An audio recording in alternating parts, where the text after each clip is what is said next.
Alô? Só o irmão Marcílio, acho que não está ouvindo, né? Não sei não. Acho que não. Chamando ele, não. Marcílio?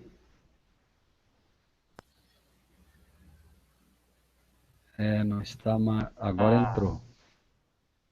Oi, Marcílio. Oi, Agora entrou, né?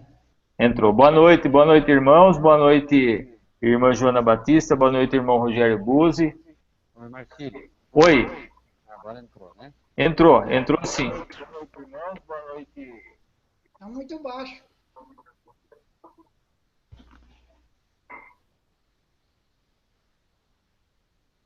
Vamos iniciar mais esse estudo com o nosso querido irmão Rogério Buzzi, pelo canal de Frente com a Verdade Presente. Nós vamos fazer uma oração e em seguida já vamos dar início ao estudo. Nós tivemos alguns problemas de atraso com o irmão Rogério, a gente vai conversar isso ainda depois da oração, e para ver se a gente consegue iniciar esses estudos um pouco mais tarde, que nós estamos tendo problemas de tempo. Contra isso ainda, nós fomos entrar na sala, não conseguimos entrar, tivemos que gerar um outro link. Essa luta aí é uma luta que a gente tem mesmo, não tem como escapar disso aí. Vamos orar.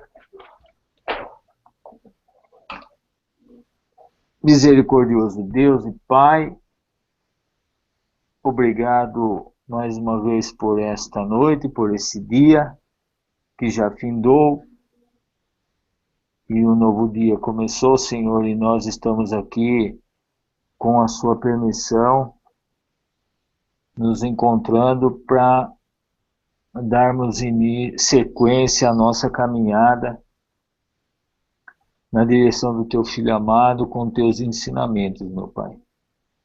Obrigado por essa oportunidade que o Senhor nos dá de nos reunirmos mais uma vez através desse sistema de comunicação que vai funcionar por algum tempo ainda, e nós estamos fazendo uso desse mecanismo que nós bem sabemos tem outras finalidades, mas nós conseguimos, por intermédio do teu poder, usufruir disso e conseguirmos estarmos juntos e congregar entre irmãos, dividindo a tua comida com todos nós.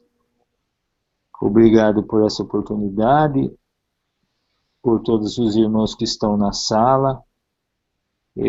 Vontade do meu coração, meu Pai, que o Senhor proteja a todos.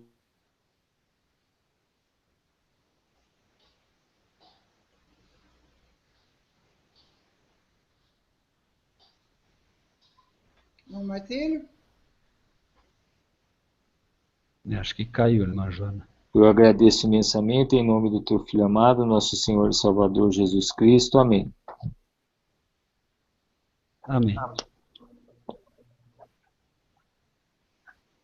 Amém. Irmã, a irmã falou alguma coisa? Não. Irmãos... Havia tido um pequenino corte no teu som, mas foi pouquinho, Marcílio. Ah, tá ok. Irmãos, eu estava conversando com o Rogério rapidamente agora, antes de entrar no ar, e nós estávamos vendo a possibilidade de a gente iniciar os hangouts a partir das 22 horas. Eu gostaria que os irmãos, por favor, participassem dessa opinião, para a gente ter uma referência, se é possível a gente iniciar, se não atrapalha os irmãos, a gente iniciar esses estudos a partir das 22 horas, porque às vezes a gente tem alguns afazeres e acaba se estendendo. O Rogério às vezes tem que se deslocar de um lugar para o outro, às vezes não é tão fácil assim, então a gente acaba aqui perdendo o horário. E então às 10 horas já é um tempo suficiente para a gente conseguir se organizar e estar entrando. Olha, o Júnior Ramos já respondeu aqui, 22 horas para mim é até melhor. O Robson, amém. Eu acho que a gente pode, viu, irmão Rogério, iniciar os estudos aí a partir das 22 horas.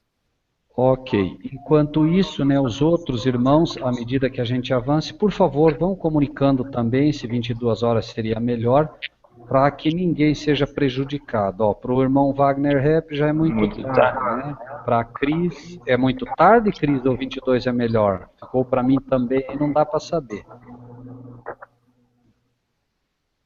Tem que dizer se é melhor ou não, porque senão a gente não sabe se esse para mim também, a gente não sabe se é melhor ou se é muito tarde, né? Porque veio logo depois do Wagner Rap. Ok. O Edson e a Daniela colocou sim, irmão. Não sei dizer se é melhor também, ou me parece que estaria bom. Irmão Wagner, tenha em mente, meu amado, que o irmão vai poder também ver depois, tá bom, irmão? Vai ficar gravado aí, né? Para que o irmão possa ver. Nós realmente temos um problema de horário mais cedo, né? O irmão Wagner aí tá falando acorda às 5, eu também acordo. Também eu não consigo dormir mais também. Mas tudo bem. O irmão Wagner, então, né? Tá bom. Se for possível, né, meu amado? Daí o irmão assiste depois, faz seu comentário e a gente está aí para tentar ajudar no que for possível, né? Ok. Ok? Vamos iniciar então o nosso estudo.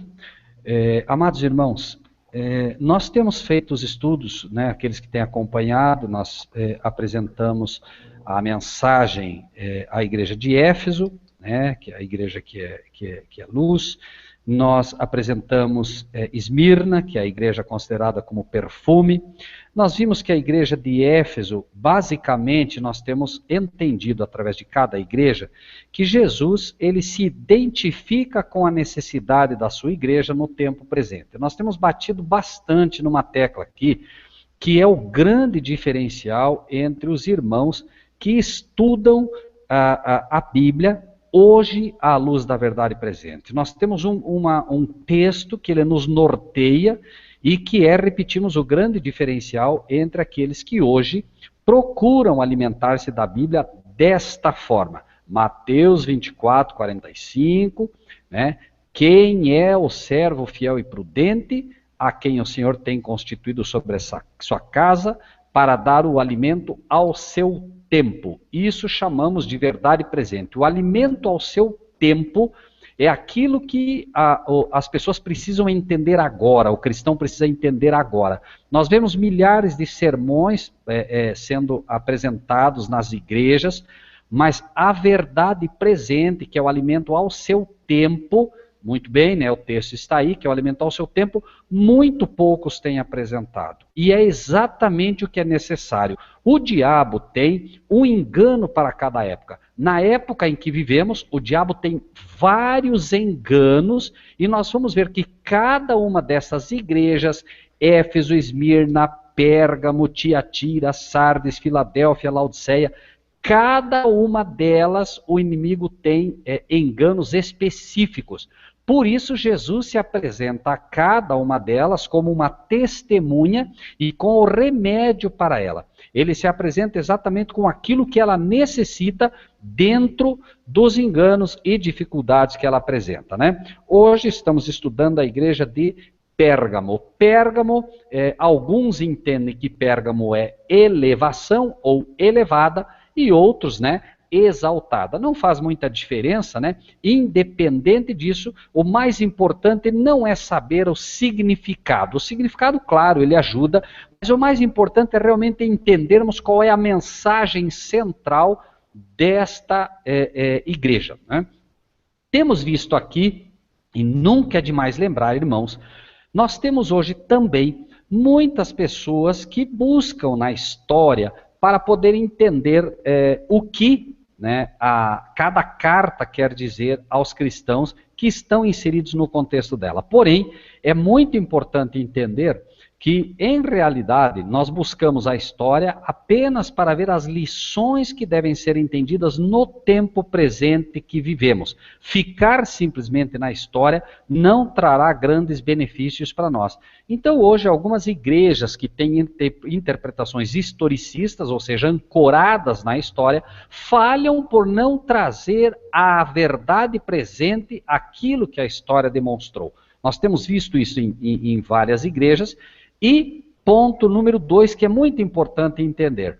Lembrem-se, irmãos, que as cartas a estas igrejas não estão restritas a um tempo.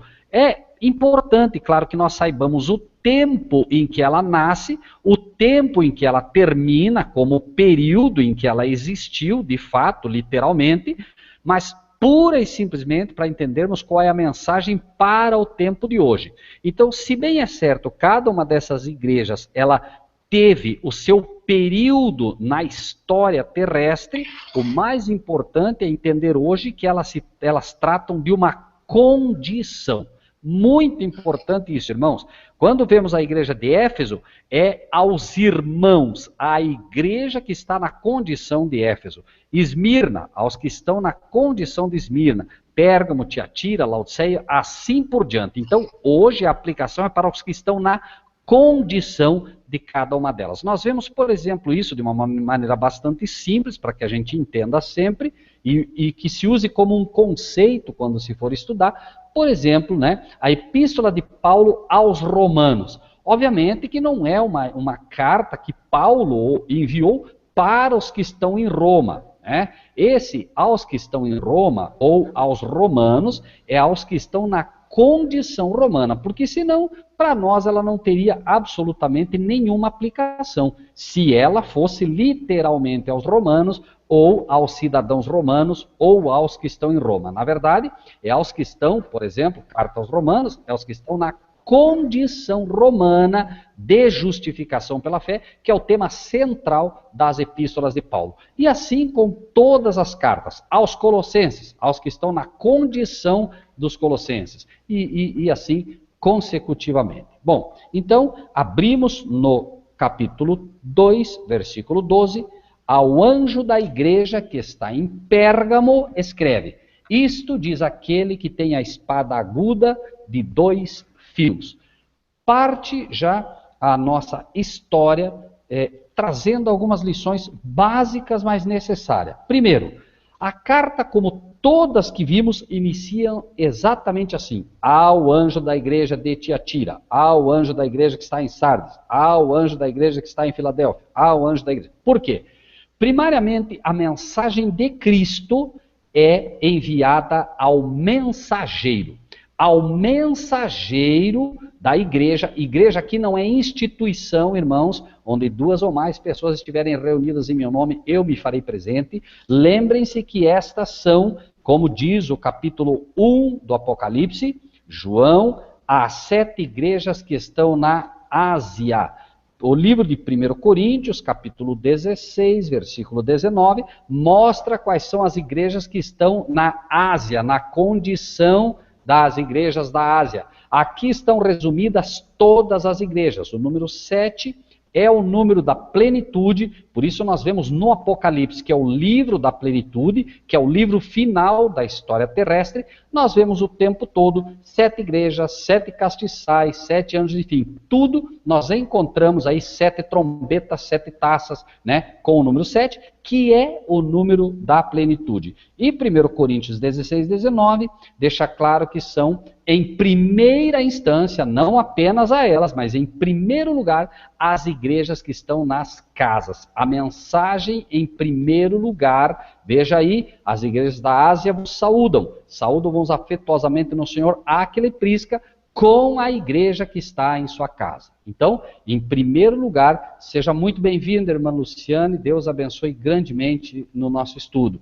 Então, como vimos, em primeiro lugar, o endereço a quem são enviadas são as igrejas que estão na condição da Ásia. Neste exato momento, vejam que nós estamos reunidos em nome do Senhor e não há uma igreja institucional aqui representada. O Marcílio veio de uma igreja, eu vim de outra, a Cris veio de outra, a Cida de outro, a irmã Luciane, que acaba de chegar, não sabemos de onde veio, mas enfim, vejam que estão representadas aqui igrejas como pessoas. E nós vamos ver que em cada uma das igrejas nós temos lições que nós precisamos tomar para nós. Cada um de nós tem um pouco da condição de Pérgamo, um pouco da condição laodiceana, um pouco da condição...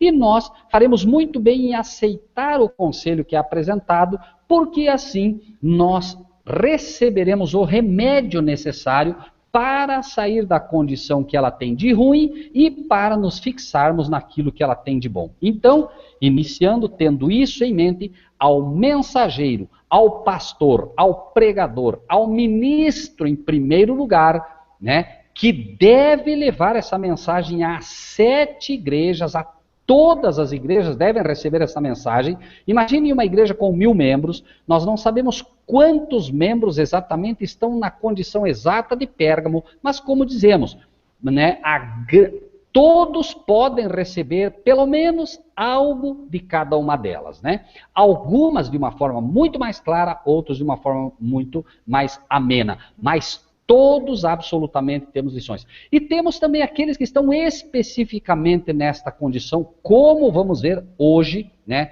esta lição. Então, ao mensageiro, ao pregador, ao ministro que está na condição de Pérgamo, escreve. Então, a mensagem é esta. João está escrevendo, né, e os mensageiros é que têm a primeira responsabilidade de apresentar ao povo.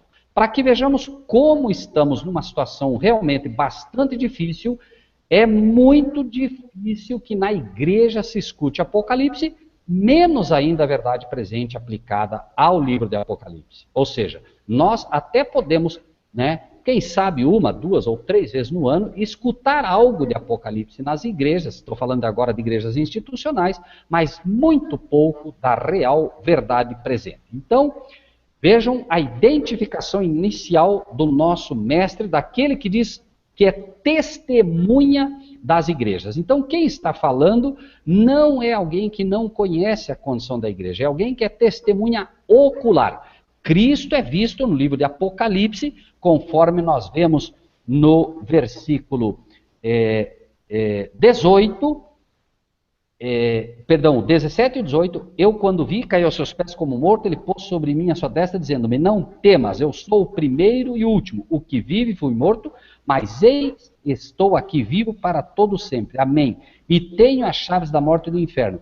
Escreve as coisas que tem visto, as que são e as que depois destas hão de acontecer. Então, quem está apresentando é o Senhor Jesus Cristo, ele é uma testemunha e ele conhece toda a história. Então, o que ele está dizendo é aquilo que ele apresenta no que João, na sua época, tem visto, aquilo que é e as que futuramente vão acontecer. Então, vejam que nós temos sempre uma aplicação presente para poder entender o futuro e uma aplicação passada para que possamos consolidar tanto o presente quanto o futuro. Versículo 12 ainda, isto diz aquele que tem a espada aguda de 2 fios. Isto está dizendo aquele que tem a palavra de Deus. Aquele que tem a espada aguda, espada é a palavra, é a Bíblia. E prestem atenção nesse detalhe, 2 fios. Hoje nós temos muitas igrejas e aqui já entendemos, veja, primeira necessidade dessa igreja. Aqui Cristo se identifica como aquele que tem a verdade, mas aquele que tem a verdade ancorada, irmãos, no Velho e no Novo Testamento.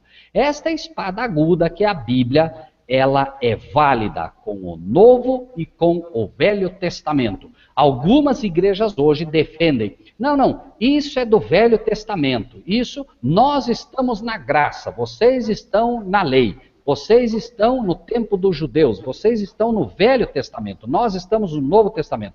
Cristo se identifica em primeiro lugar como aquele que tem a espada, não de 1 fio, 2 fios, Novo e Velho Testamento. Não há um mais importante que o outro. O Velho Testamento é a raiz desta árvore cujas folhas são para a saúde, para a cura das nações. E o Novo Testamento são os frutos que são gerados, porém esses frutos dependem da raiz que foi apresentada inicialmente. Então, nós temos em primeiro lugar uma identificação clara e inicialmente já dando uma lição a todos nós. Nós precisamos da Bíblia, do Novo e do Velho Testamento, porque a condição de Pérgamo é uma condição terrível contra a palavra de Deus. Este é o problema da condição de Pérgamo. As pessoas que estão na condição de Pérgamo, os cristãos que estão na condição de Pérgamo, e esta é, quem sabe, a grande condição hoje, excetuando Laodiceia, esta é uma condição onde milhares de cristãos estão, na condição de Pérgamo. Necessitam urgentemente daquele que tem a espada aguda de dois fios. Necessitam urgentemente compreender a validade do Velho Testamento e a validade do Novo Testamento. Necessitam urgentemente entender o papel da lei na vida do cristão e entender o papel da graça na vida do cristão. Hoje, o mundo cristão se divide entre aqueles que defendem a lei e entre aqueles que defendem a graça. Cristo está mostrando que tanto um quanto o outro são necessários no plano da redenção. A lei e os profetas, o Velho Testamento, têm o seu papel, a graça e o sacrifício de Cristo têm o seu papel. Novo Testamento. Eu sei as tuas obras e onde habitas, que é onde está o trono de Satanás, e retens o meu nome, e não negaste a minha fé, ainda nos dias de Antipas, minha fiel testemunha, o qual foi morto entre vós, onde Satanás habita. A lição inicial é, em primeiro lugar, eu sei as tuas obras. Ele está mostrando, em primeiro lugar, antes de qualquer coisa, eu sei as tuas obras e sei onde você habita. Eu sei que Satanás, que é onde o trono de Satanás está, eu sei que vocês são atacados violentamente com as doutrinas de Babilônia.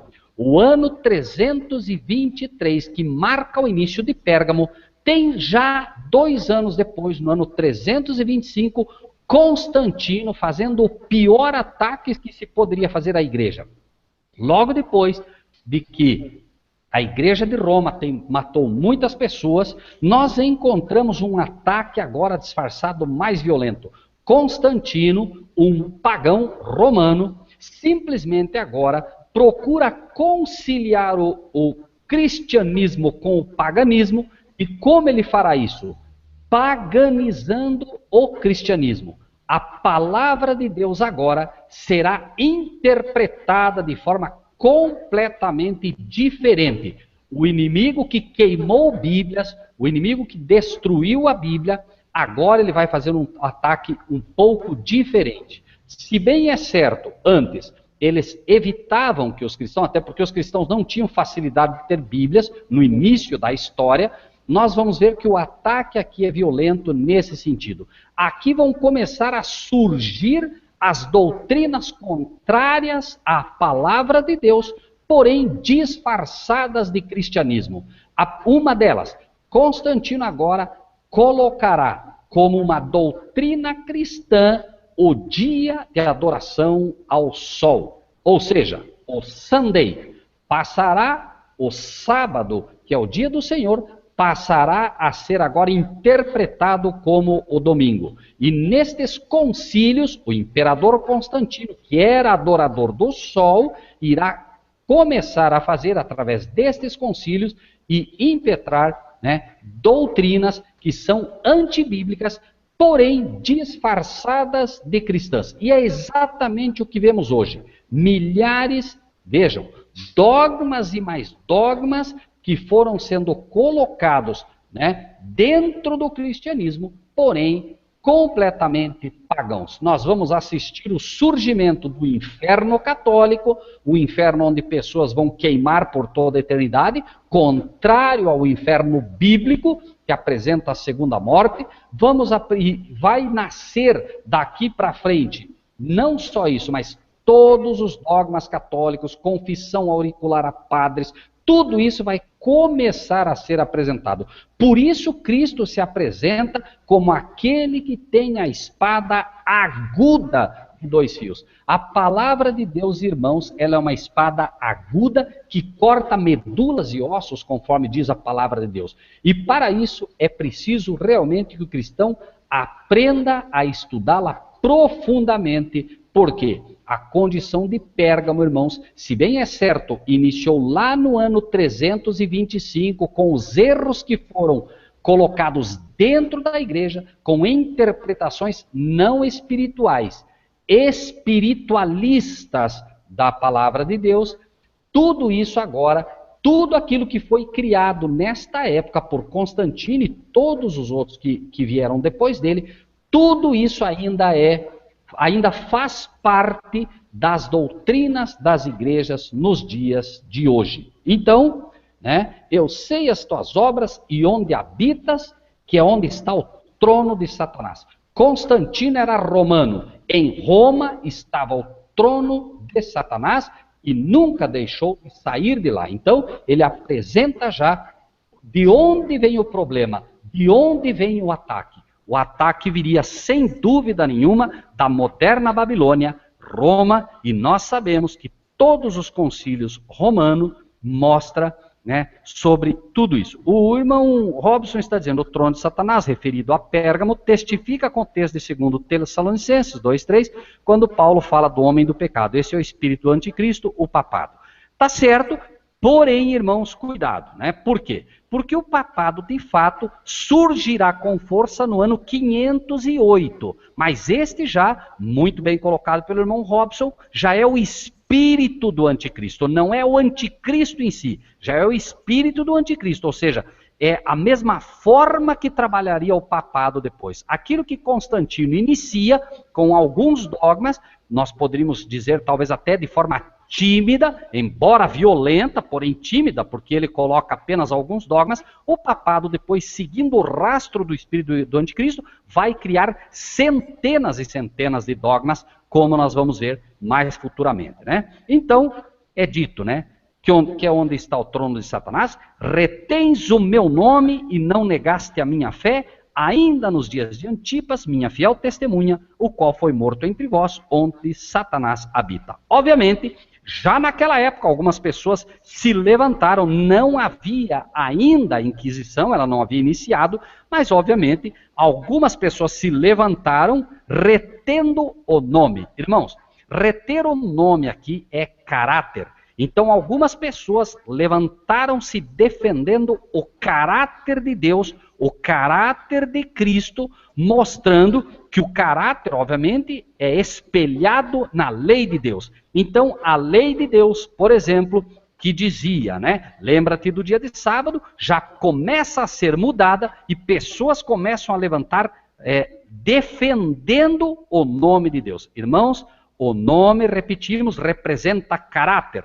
Vejam, por exemplo, o caráter de Jacó. Jacó quer dizer enganador, porque Jacó era enganador. E Jacó mostrou realmente, fazendo jus ao seu caráter, enganando o próprio pai, a despeito do sacerdócio que deveria ficar nas mãos de Esaú. Claro que Esaú rejeitou, mas não por isso, não por isso Jacó teria o direito de tomá-lo pelo engano. Então, finalmente, quando Jacó, naquela luta no Vale do Jaboque, se entrega e luta com Deus e vence, o seu caráter é mudado e Jacó, que era enganador, passa a ser Israel vencedor. Porque venceu aquele pecado, venceu na luta com Deus, foi perdoado ali na luta que faz com o anjo nesse vale e também, obviamente, passa a ter um caráter que testifica do seu novo nome. Assim também todos nós, irmãos. As 12 tribos representam os caracteres.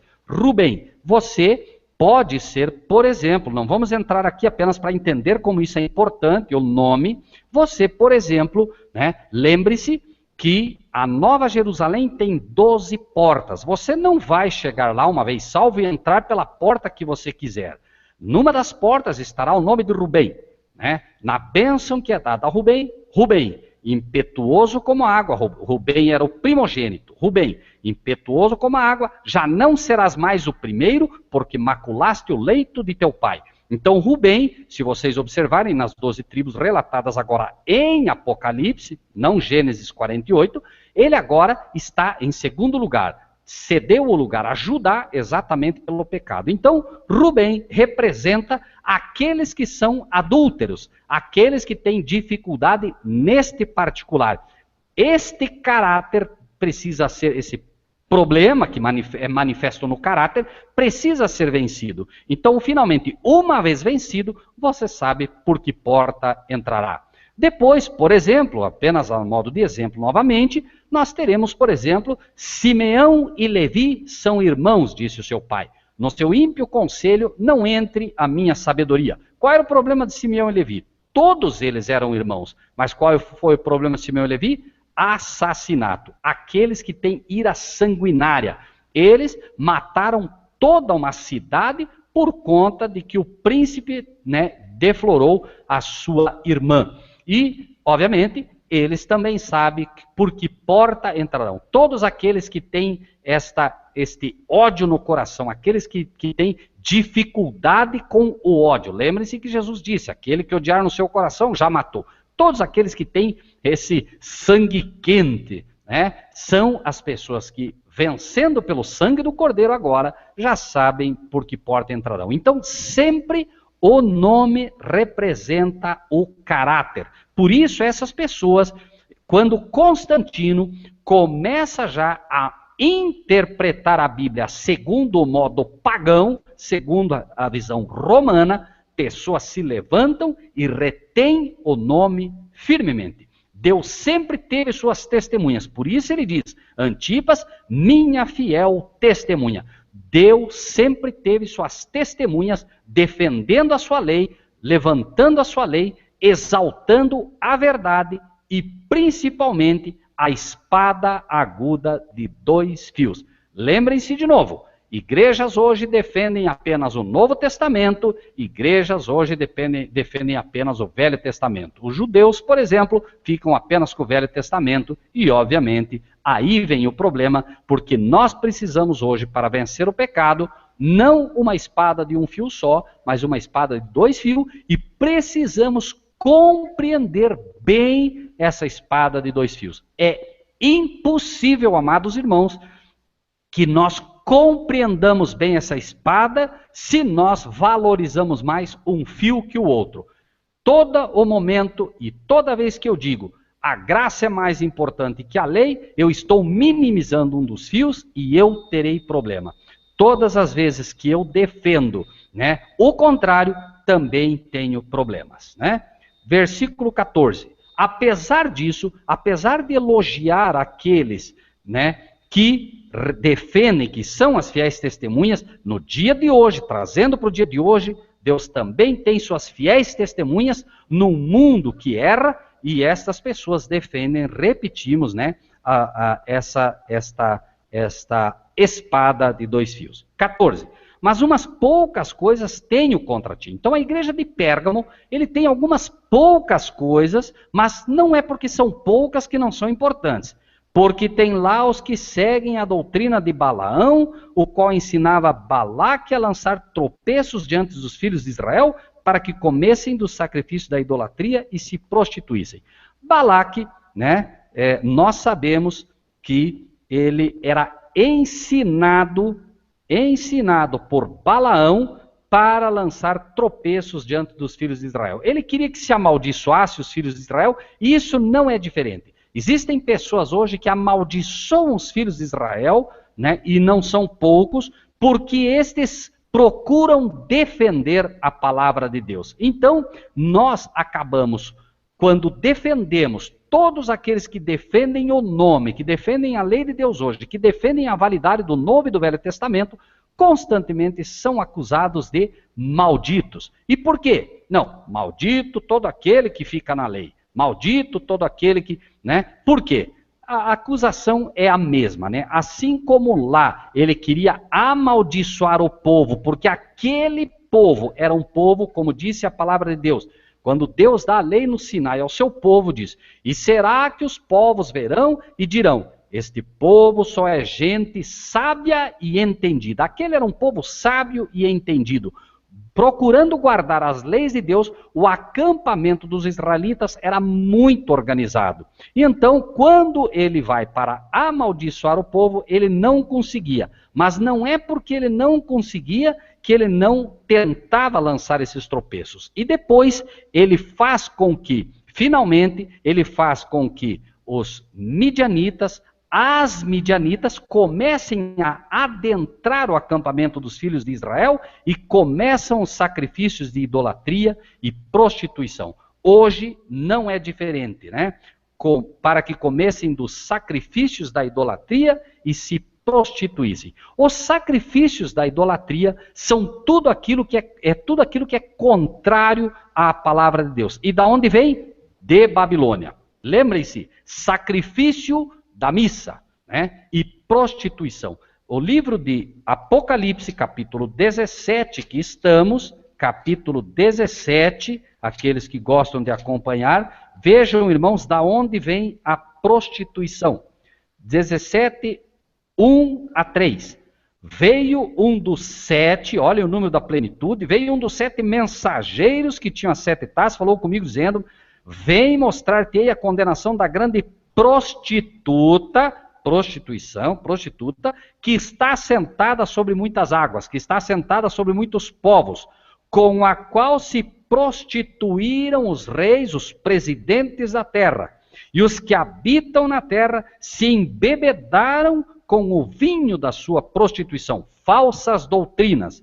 Levou-me em espírito a um deserto, e vi uma mulher, vi uma igreja, dominando sobre uma nação de cor escarlata, sobre uma nação cheia de pecado, que estava cheia de nomes de blasfêmia contra Deus, nomes que se equiparam a Deus, como se fossem o próprio Deus, e tinha 7 cabeças, 7 líderes e 10 poderes aliados a ele. Então, vejam, irmãos, que o pecado de prostituição, o pecado da idolatria e da prostituição, ele vem exatamente de Babilônia, da grande prostituta. Corroborando mais uma vez com o que temos dito. Roma, né, através, primariamente, como falamos aqui, do imperador Constantino, que iniciou este problema, trazendo para os filhos de Deus ali já, né, o paganismo entronizado. Né? Por isso a necessidade, repetimos, de conhecer e conhecer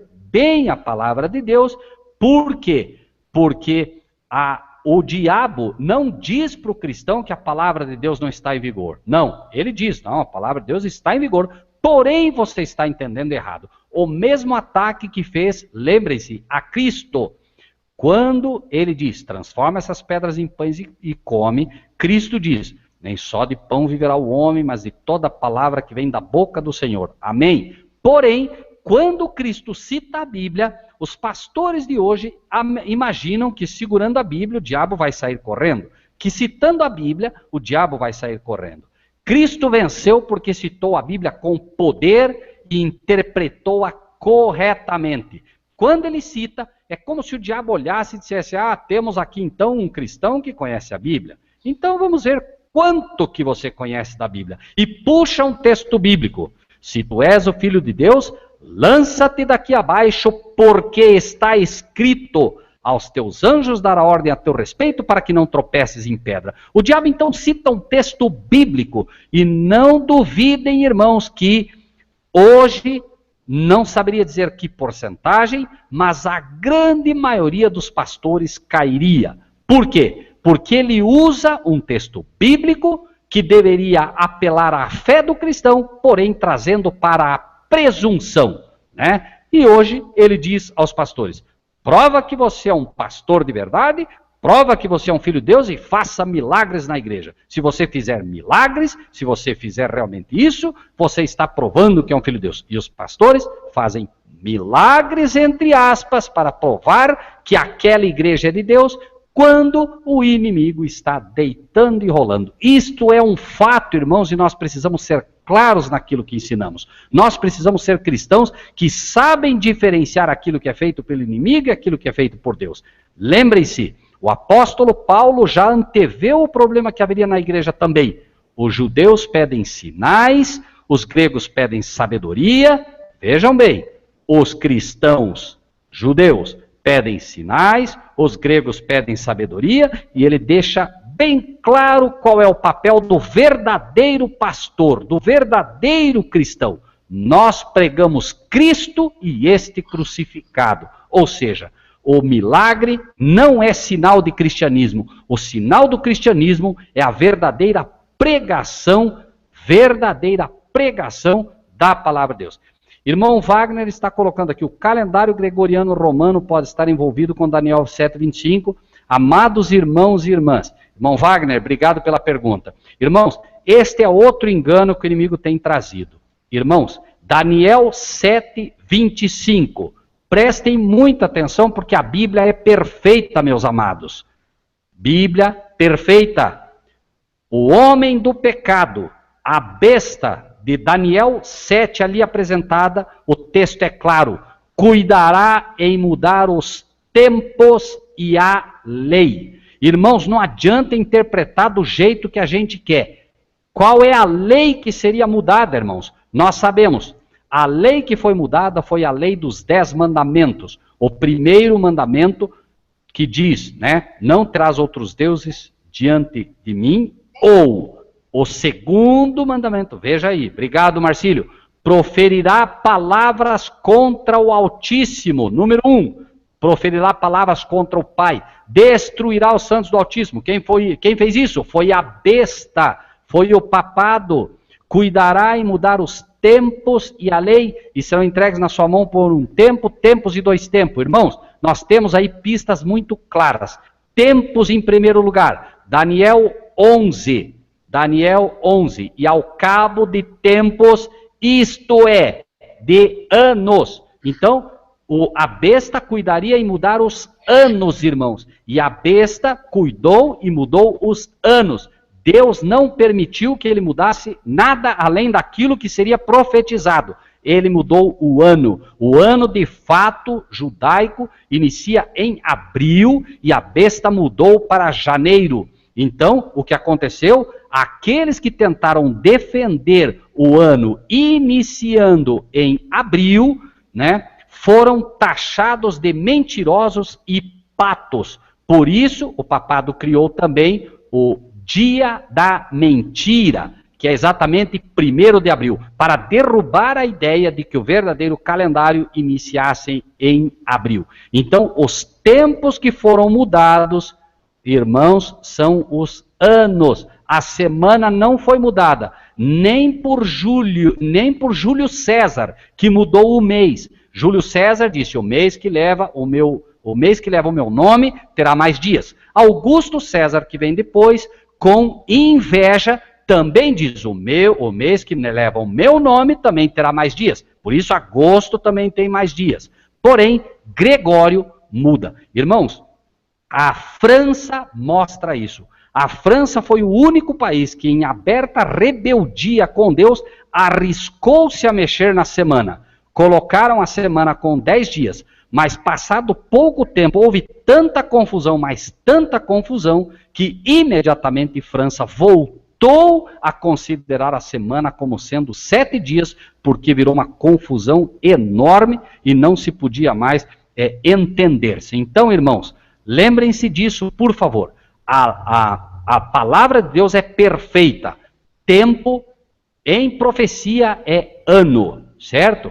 É verdade, irmão Wagner, mas não está correto, meu irmão, a não ser, veja bem, porque calendário, lembre-se sempre, meu amado irmão, calendário também se entende como ano. Você pega e diz, deixa eu ver o calendário de 2016, o que você está dizendo?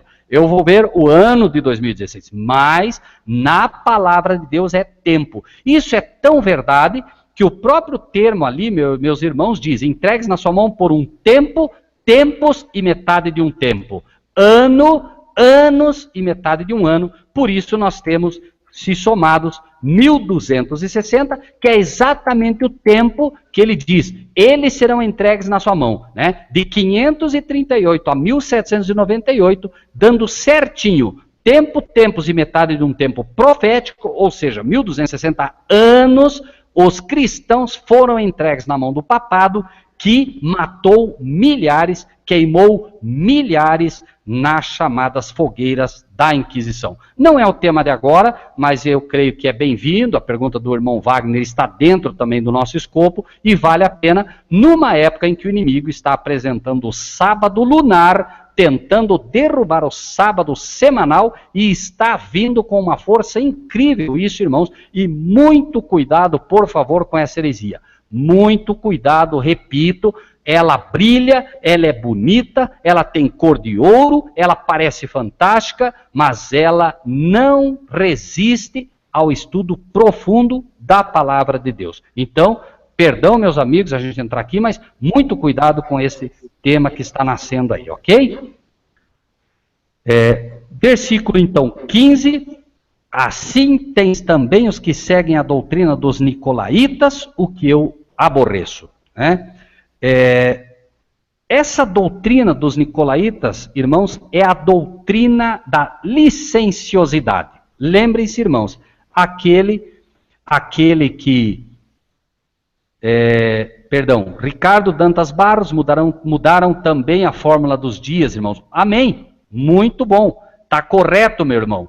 O dia, né, apenas para fortalecer os irmãos aí, né? O dia que Deus separou, fazendo a partir do pôr do sol. Lembrem-se que ele disse, né? Houve tarde e manhã. Deus separou a parte clara e a parte escura. Hoje, misturando-se a partir da meia-noite, como contando um dia, nós temos misturado, ou seja, da meia-noite às 6 uma parte escura, das 6 às 12 uma parte clara, e depois temos mais uma parte escura de novo, ou seja, aquilo que Deus separou, né, o inimigo misturou tudo, né? Tá correto, irmão Ricardo, muito obrigado pela observação. Vamos seguir, irmãos. Então, a doutrina dos nicolaítas é exatamente esta, é a doutrina da licenciosidade. E esta doutrina, ela é ancorada, irmãos, por aqueles que hoje não reconhecem a espada aguda de 2 fios e são aqueles que dizem: vocês estão na lei, vocês estão no Velho Testamento, nós estamos no Novo Testamento, nós estamos na graça. A doutrina dos nicolaítas é a doutrina da licenciosidade, é a doutrina que joga por terra a lei de Deus e, logicamente, não havendo a lei de Deus, tudo pode, irmãos. E aí nós vemos as igrejas do jeito que estão. Lembrem-se, irmãos, de uma pequena lição que nós encontramos quando Cristo entra no seu barco e lá no meio do mar as ondas começam a afundar o barco. É dito ali que o barco enchia-se, né, com as ondas de maneira que afundava, né? Esta é um sentido figurado também do que está acontecendo nas igrejas de hoje, né? Não há lei, tudo pode, aí nós vemos o mundo entrando dentro das igrejas. A reverência a Deus está perdida, nós vemos rock para Jesus, nós vemos funk para Jesus, e cada dia os pastores e as suas igrejas inventam uma nova. É o sabão abençoado, é a água benta, é o tijolo não sei do que. Irmãos, o inimigo já não sabe mais o que inventar de tanta coisa que já entrou na igreja, e eu acredito, meus irmãos, essa é uma opinião pessoal, eu acredito que o próprio diabo fica impressionado com a facilidade que os cristãos no dia de hoje aceitam suas sugestões. Tudo é bem-vindo, é a piscina, é o pastor que se joga numa piscina no meio da igreja, numa piscina, mostrando que ele vai tomar um... Irmãos, não dá nem para a gente falar de tudo que acontece aqui, mas isso tudo faz parte da doutrina da licenciosidade, da doutrina dos nicolaítas, né?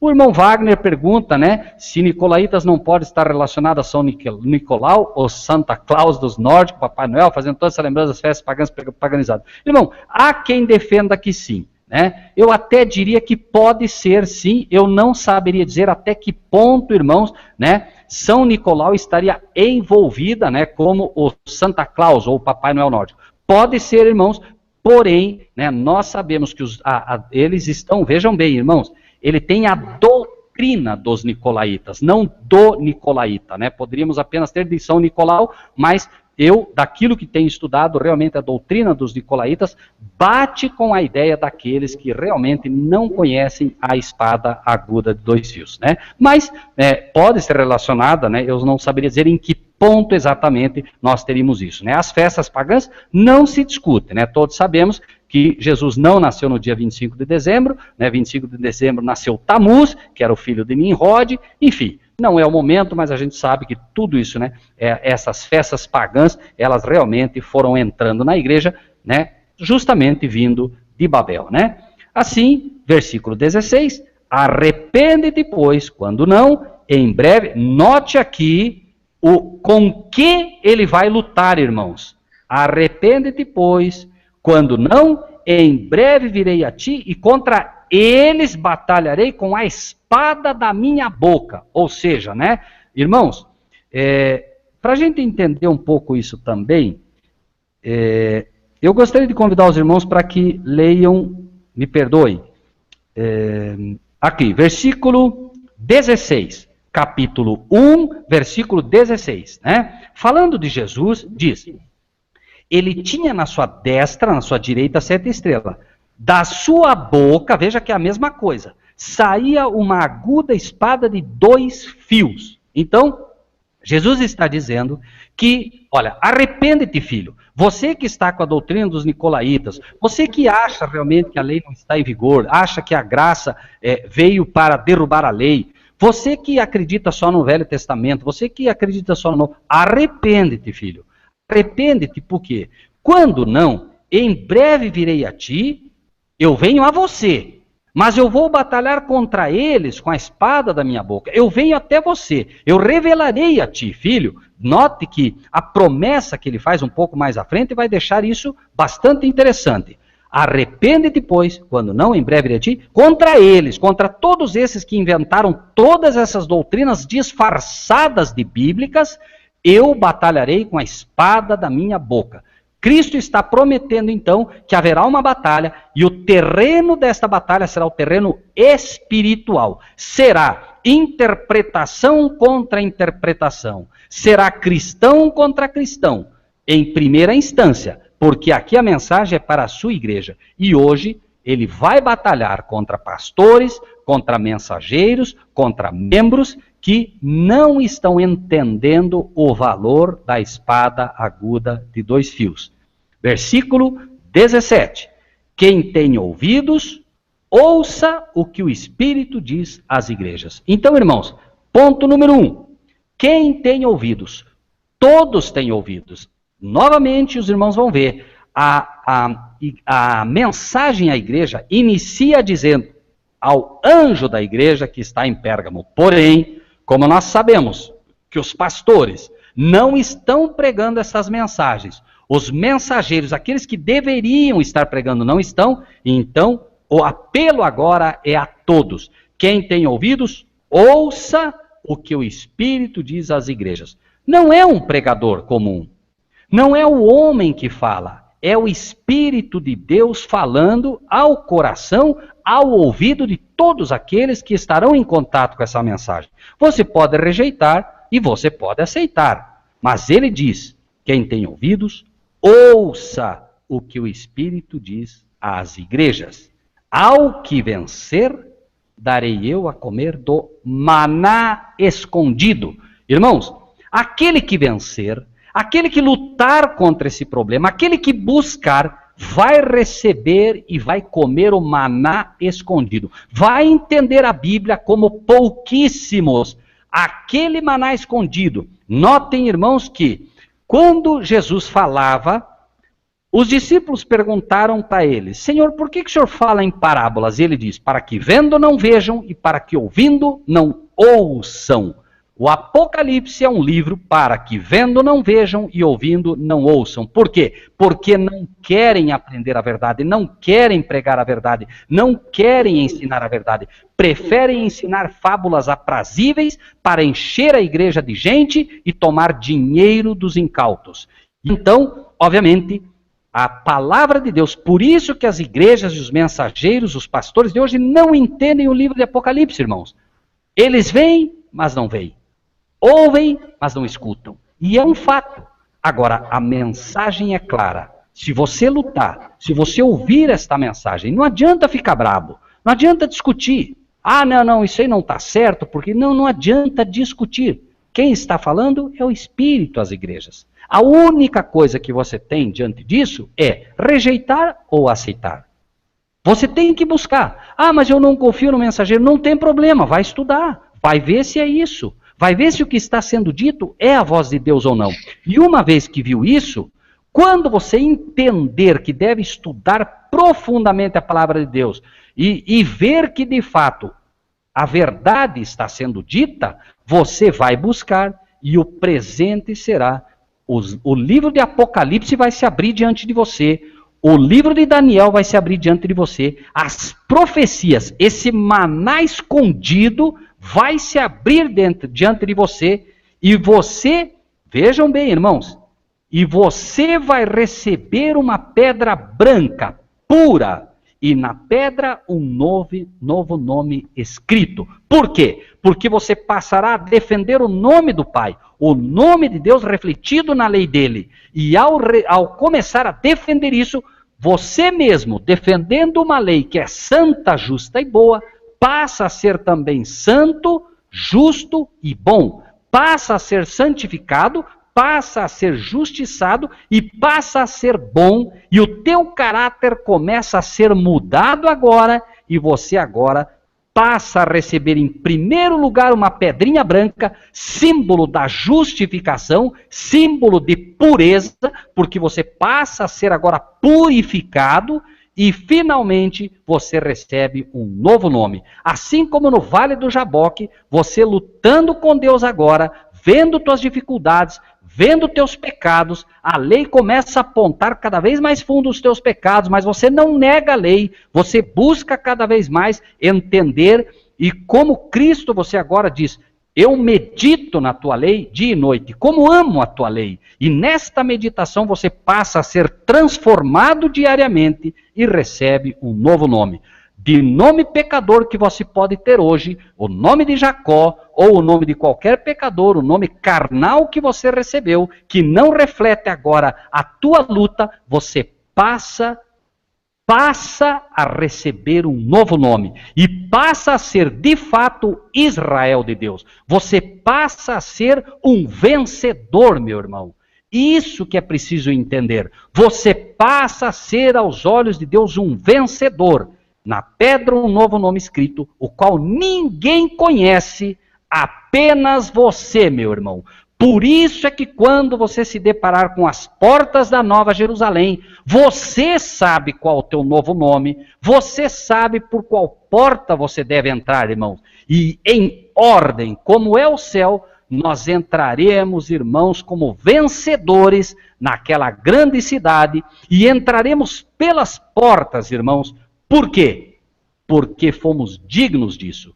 Amados irmãos e irmãs, com isso quero encerrar nesta noite. Não esqueçam de uma coisa, meus amados irmãos. Apocalipse 11, versículo 18, irmãos. E guardem nos vossos corações isso.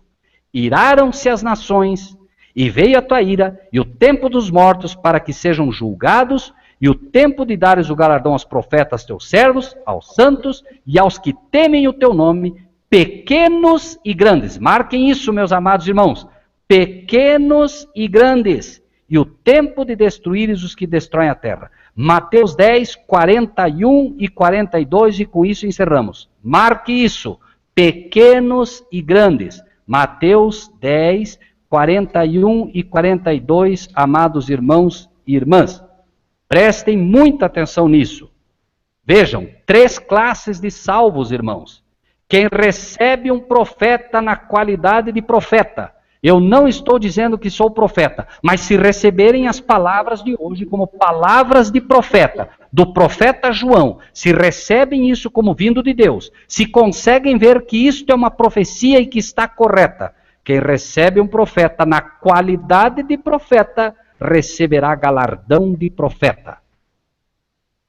Isso é fantástico, irmãos. Quem recebe um justo na qualidade de justo, receberá galardão de justo. Qualquer que tiver dado, só que seja um copo de água fria, a um desses pequenos em nome de discípulo, em verdade vos digo que de modo algum perderá o seu galardão. Irmãos, pequenos e grandes. Como entenderíamos também isso, irmãos? A palavra de Deus é clara quanto a isso, irmãos. Pequenos e grandes. Mateus 5:19. Mateus 5:19. Você pode lutar, você pode rejeitar e você pode aceitar. Fica a teu critério, meu irmão e minha irmã.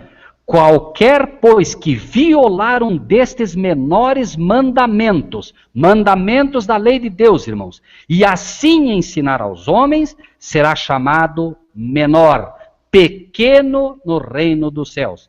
Aquele, porém, que os cumprir e ensinar, será chamado grande nos reinos do céu. Irmãos, pequenos e grandes. Grandes não são aqueles que hoje chamam títulos para si. Ah, eu sou apóstolo, eu sou bispo, eu sou pastor, eu sou isso, eu sou aquilo. A palavra de Deus diz que aqueles que violam os mandamentos e ensinam os homens que os mandamentos não estão em vigor são chamados pequenos no reino dos céus. Aquele, porém, que procura guardá-los e ensinar aos outros será chamado grande no reino do céu. Palavra do Senhor, irmãos, não palavra de homens. Né? Que Deus abençoe grandemente a todos vocês. Muito obrigado pela paciência, meus amados irmãos e irmãs. Aqueles que conseguem ver que isto é uma profecia, que isto é verdade e que aqui está ensinado assim, por favor, irmãos, compartilhem com todos que vocês puderem. Deus abençoe grandemente a todos vocês, meus amados. Irmão Marcílio, é contigo. Ok, irmão Rogério. Obrigado mais uma vez, irmão. Obrigado a todos os irmãos que nos acompanharam. Deus abençoe a todos vocês grandemente. Abençoe os irmãos que também, em uma outra oportunidade, vão assistir esse estudo. Que o poder soberano do nosso Pai possa cobrir com a sua sombra a vida de todos esses queridos irmãos. Irmã Joana, fique à vontade se a irmã quiser fazer alguma participação aqui no nosso estudo de hoje, fique à vontade. Não sei se tem alguma colocação para alguns outros irmãos na sala aí que queira fazer, por favor, nós estamos aqui ainda, o Rogério pode solucionar alguma dúvida que porventura venha aparecer. Um abraço a Tereza Cristina. Obrigado, irmã. Vou mandar um abraço também para o Marcos Vinícius, que está aí, que é o irmão que eu conheci. Deus abençoe, irmão. Deus aí. Bom. Pois é. Pastor Juliano está conosco na sala aqui. Pastor, nós estamos encerrando o estudo. Dá um abraço a todos aí. O pessoal está te ouvindo. Fala aí, estão te ouvindo. Ok, Marcílio, boa noite a você, boa noite ao irmão Rogério. A Joana está na sala também. Boa noite, irmão Juliano. Irmã Joana, saudade da irmã, estou muito bem, tá? Vocês me perdoam, eu tinha falado com o Marcílio Guedes, mas eu estou aqui na praia de Camburi, em Vitória, e eu fui jantar com o casal que está me hospedando, e houve um atraso, eu cheguei aqui agora. E eu demorei um pouquinho para achar o link aqui da sala, por isso que eu me atrasei. Mas eu não queria deixar de matar a saudade dos meus irmãos, ouvir a voz do Marcílio, da irmã Joana, do Rogério, e mandar um abraço a todos meus queridos irmãos que estão participando desse estudo hoje. Então, eu agradeço a Deus em primeiro lugar, depois a vocês que estão me dando essa oportunidade, depois de um tenebroso inverno, viu? Tem muito tempo, mas muito tempo, que eu não ouço os irmãos e nem falo com os irmãos. Viu, irmão? Eu estou tendo... eu estou viajando, eu vou voltar só para casa, só provavelmente domingo. Já estão querendo que eu volte só segunda-feira. E eu estou vendo que eu coordeno as coisas aqui. E eu estou com 3 estudos por semana lá, estou muito preso em Molevade. Eu estou tendo estudo segunda, quarta e sexta-feira. Amém, está fazendo o trabalho de Deus, irmão. Entendeu? Amém. Eu estou com 3 grupos dando estudo para eles. Tem um grupo novo, tem um empresário novo que me fez um desafio e cedeu uma sala grande dele, e eu estou dando estudo lá nas quarta-feiras. Então, aí me impede de eu estar aqui nas quarta-feiras, participando dos estudos com os irmãos. Viu, irmão Rogério? Amém. Não se preocupe, irmão. O irmão, a gente sabe, está fazendo o seu trabalho. Pastor, Fala, Marcos irmão. Vinícius está na sala, Tereza Cristina, Júnior Ramos está mandando um abraço, a Tereza, o Marcos, tem um irmão novo que a gente não conhece ainda, mas está com a gente aí já faz um tempo estudando, Rogério, Ósculo Santo a todos, a Tereza manda um abraço para o pastor, tem mais alguns irmãos aí, viu, pastor, na sala aí. Eu vou mandar também lá para a Tereza, para a Elane, para o Norivaldo, mandar viu, Tereza, um abração para a Genô, pelos filhos, pela netinha, tá? Os irmãos que estão aí na sala. Eu fiquei muito feliz de ouvir a vozinha da irmã Joana, estou com muita saudade dela. E eu estou com o seu telefone, irmã Joana, que o Marcelo me passou, o seu TIM. Eu devo ligar para a irmã esses dias para a gente conversar um pouco, viu, irmã Joana? E deixar um abração para essa turma boa aí. E olha, irmão Marcílio, irmã Joana, irmão Rogério, eu estarei com a Cristiane Molulo. Esse também foi um dos motivos de eu estar aqui em Vitória. Eu estarei com ela passando a sexta-feira juntos, para a gente trocar, nos conhecermos e também conversar algumas coisas, para alguma coisa no futuro. Então, eu estou por aqui, resolvendo umas coisas aqui em Vitória. Eu iria para o Rio daqui, mas eu vou ter que voltar para Monlevade, porque eu estou recebendo um documento do juiz, eu tenho que resolver uma coisa com ele, então eu vou ter que voltar a Monlevade. De Monlevade eu vou ao Rio na semana que vem. Mas eu vou fazer o possível de estar com os irmãos aí, tá? Na próxima segunda-feira e na quarta. Mesmo eu entro 9 horas, mas eu vou fazer o possível de estar com os irmãos nas próximas reuniões. Ok, Marcelo? Ok, pastor, eu acho que o senhor vai voltar na segunda, porque eu achei passagem mais barato na segunda, viu? Depois a gente conversa. Tá bom. Depois a gente se fala aí. Para quem não sabe, o pastor mencionou aí a Cristiane Molula do Espírito Santo, ele está lá em Vitória, ele vai se encontrar com ela. A Cristiane, eu e o pastor somos a Cristiane e o pastor são os idealizadores desse canal de Frente com a Verdade Presente. Nós estamos com o fundador do canal aí. Dá um abraço na Cristiane. Pastor, o senhor ora por nós, para a gente encerrar esse estudo, irmão? Vou orar sim, vou orar sim. Amém. Vamos orar. Pai querido, Pai Santo, nós estamos juntos aqui com a Igreja do Senhor Jesus, essa igreja verdadeira, essa igreja viva, ó Deus amado, que tem o poder de transformar as vidas, e por isso nós agradecemos a Ti por esse grande privilégio que o Senhor nos dá. Obrigado, Deus, de ouvir pelo menos as vozes dos meus queridos irmãos, dos quais estava muito saudoso, sou a testemunha disso, que eu tenho orado por eles todos, não tenho esquecido de nenhum deles, diariamente estou na minha lista de oração, e eu sou grato a Ti por essas vidas. Muito especialmente pelo Marcílio, pelo irmão Rogério, que tem se mantido fiel a esse trabalho, na transmissão da Tua Palavra. Obrigado pela vida dos demais irmãos, especialmente da minha querida irmã Joana, da minha querida irmã Tereza Cristina, da Elane. São pessoas que nós temos um grande apreço. Muito obrigado por suas vidas, e por esses irmãozinhos ter sido fiel, dedicadamente a esse trabalho. Esse irmão começou hoje, esse irmão novo que está chegando, que ele vai ser um instrumento poderoso nas tuas mãos entre nós, e que como igreja, o Espírito da unidade esteja conosco cada dia.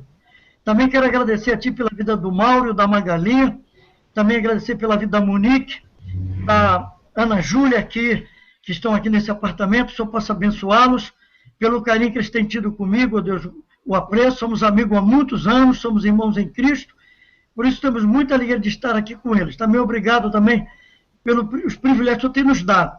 Também quero pedir que o Senhor já prepare a reunião que vamos ter com a Cristiane na sexta-feira, quando vamos estar com a Wanda, sua mamãe, com a Fabíola, sua irmã, com a Débora, com a Ana, quando nós estaremos ali discutindo muitas coisas importantes e tudo pertinente ao Teu reino. Obrigado também pela vida daqueles irmãos que estão participando, embora à distância, e aqueles que vão participar desses estudos no futuro. Que esta palavra, ela seja como aquela que está lá em Isaías 55, que ela não volte vazia, mas antes faz o que Te apraz.